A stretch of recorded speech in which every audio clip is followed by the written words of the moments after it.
বল এখন পর্যন্ত একটাও পায় নাই, আর মনে হয় আর পাইবো না, অনেক আরামে আছে। আর এই লোকে কিন্তু বল ফিরাই ভাবতে পারে না, অশান্তিতে আছে।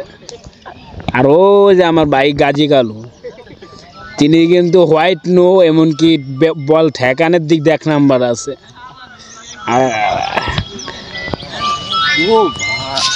এই যে আমার বাইশটা সুমন, তিনি কিন্তু আজকে খুব সুন্দর খেলছেন, 50 রান করছেন। গতকালকে কিন্তু বেশি একটা করতে পারেন নাই। আর ওই পাশে আমার বাইশটা আছে মোস্তাকিম, একটা ক্যাচ ধরছে, তিনি আর বিয়া করতে পারবেন না। আর ওই যে ওই পাশে ওই যে আমার বাইকনা আছে রাব্বি, একবারে 3টা নই দিছে। যে বল করতে আছে আমার বাইশটা বাংলাদেশ জাতীয় দল, একবার ভালো হয় আর একবার খারাপ হয়। আর ওই যে আছে আমার এক বাইশটা নুর আলম, নিশ্চিন্তায় খাড়াই রয়েছেন, এই সাইডে কোনো বলই আসে না।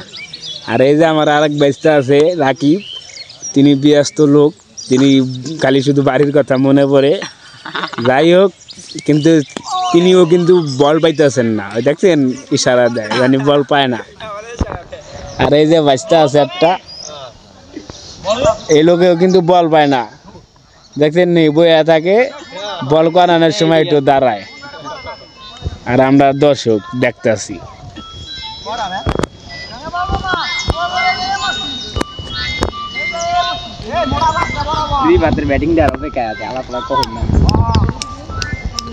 এটা আমাদের মাদ্দুরকান্দি স্কুল প্রাইমারি, এটা আমাদের মাঠ। মাদ্দুরকান্দি এমনকি পূর্বকান্দি দুনো গ্রামেরই মাঠ। এটা দোনো গ্রামের মানুষই মিলে দিলে খেলি, দোনো গ্রামের মানুষই আছে মাদ্দুরকান্দি পূর্বকান্দি, আমরা সবাই মিলে দিলে খেলি। এটা আমাদের দোনো গ্রামেরই মাঠ, অনেক বড় সুন্দর একটি মাঠ। আমার ভাতিজা আসিফ খেলায় নেয় নাই, কারণ তিনি কথা বলতে পারেন না, একটু বাবা শোনেন না, তাই তারা খেলায় কোনো সময় নেয় না। বেচারা অনেক কষ্টে, তাই আছে স্কুলেরই সাথে।